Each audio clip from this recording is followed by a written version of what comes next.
Bom dia, professor Walter. Vamos falar de geometria espacial um pouquinho aqui na disciplina de Química Orgânica.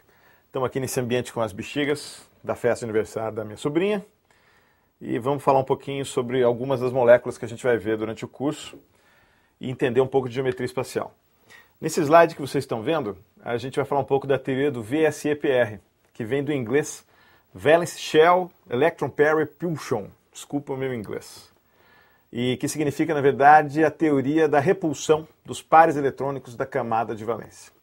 Camada de valência é a última camada do átomo. Os pares eletrônicos da camada de valência a gente vai entender, aqui como está no finzinho, os pares de elétrons que participam das ligações covalentes, né, a mesma da valência, compartilham a valência, e os pares eletrônicos livres, os pares de elétrons livres da última camada. Então vamos lá. Vamos ver primeiro a molécula de metano, que é essa aqui, ó. Esse vai ser o nosso metano. O metano aqui no slide, ele está em 2D. Esse metano, ele tem todas as ligações representadas no plano do slide. A gente tem como representar o metano em 3D, essa molécula que apareceu aqui agora. A gente tem uma convenção. Essa ligação descontinuada, ela representa o átomo quando ele está atrás do plano da lousa. Esse hidrogênio ligado ao carbono com a ligação mais grossinha, aqui na setinha, representa o hidrogênio que está na frente do plano da lousa. Então, seria isso aqui. Eu tenho essas duas bexigas no plano da lousa. Essa que está para frente do plano da lousa seria o hidrogênio que está ligado ao carbono na ligação mais cheinha. E essa aqui que está para trás do plano da lousa, sendo o plano da lousa aqui, o plano da bexiga, ela é representada por essa ligação descontinuada. Tá? Então a gente tem aqui as duas representações para tentar dar uma ideia tridimensional num plano 2D, que é o papel do seu caderno, que é a lousa onde a gente estuda. E aqui tem uma molécula mostrando mais ou menos o ângulo dessa ligação, 109 graus e meio, que é o ângulo da repulsão dos pares de elétrons dessa molécula, que acabam gerando esse formato. Esse formato a gente chama de tetraédrico, a gente vai ver na próxima aula. Então, ele não é 2D. Se fosse 2D, ele seria isso aqui. Em 2D a gente representa isso. Essa não é a máxima repulsão entre os pares eletrônicos. Os pares eletrônicos são de carga negativa. A máxima repulsão é mais do que 90 graus. No slide a gente viu que é 109 graus. Se a gente soltar isso aqui, a gente vai ver que essa é a repulsão máxima que as bexigas vão provocar. Ok?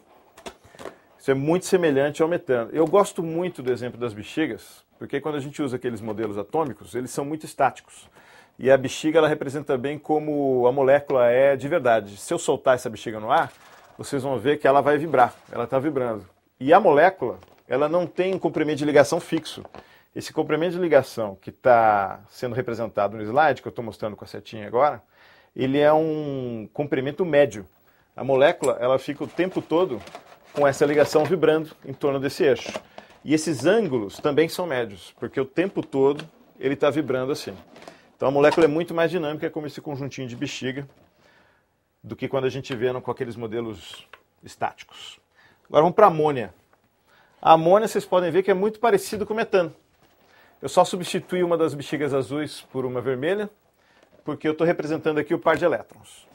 O par de elétrons livres, ele na verdade, ele exerce uma função muito parecida com a da ligação covalente.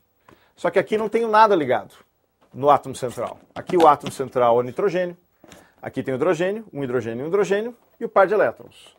Essa amônia que vocês estão vendo aqui na setinha, eu estou representando em 2D, o par de elétrons são esses dois pontinhos. Em 3D, eu estou colocando um hidrogênio para trás do plano da lousa, um hidrogênio para frente do plano da lousa, esse hidrogênio no plano da lousa e o nitrogênio no plano da lousa. Par de elétrons também. Então vocês podem ver que é o mesmo formato.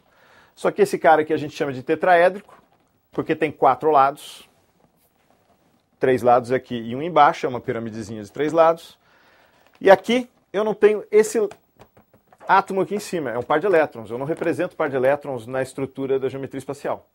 Então eu chamo isso aqui de pirâmide trigonal. A gente vai ver direitinho isso na próxima aula. E aí eu tenho aqui um ângulo de 107 graus. Vocês lembram que para o metano, no slide anterior, era 109? Agora aqui foi para 107. Porque, obviamente, esse par de elétrons ele acaba repelindo um pouco mais os outros pares de elétrons da ligação química.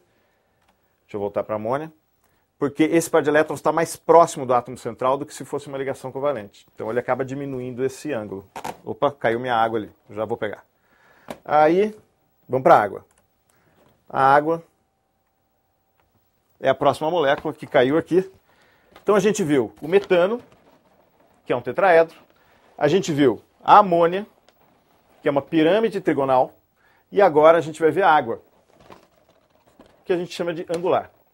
A água, ela também tem 4 pares de elétrons que se repelem ao máximo. Todo mundo aqui teve. Aqui eu tenho 4 ligações, aqui eu tenho 3 ligações e um par de elétrons livre, e aqui eu tenho 2 ligações e 2 pares de elétrons livres. Então o formato é muito parecido, mas a gente vai dar 3 nomes diferentes. Então aqui a água, como vocês podem ver no slide, tem uma representação em 2D. A água aqui em 3D, eu estou colocando os 2 pares de elétrons, segundo o slide, no mesmo plano, um hidrogênio para trás do plano e o outro para frente do plano. E vocês podem ver que o ângulo é menor ainda, 104,5. E a gente chama a molécula, essa molécula, que é uma molécula como a da água que apresenta essa configuração, de angular, porque eu não vou ver o par de elétrons. Tá ok? Então eu tenho aqui 3 geometrias que são muito parecidas, mas têm nomes diferentes. O metano, que é um tetraedro, a amônia, que é uma pirâmide trigonal, e a água, que é angular.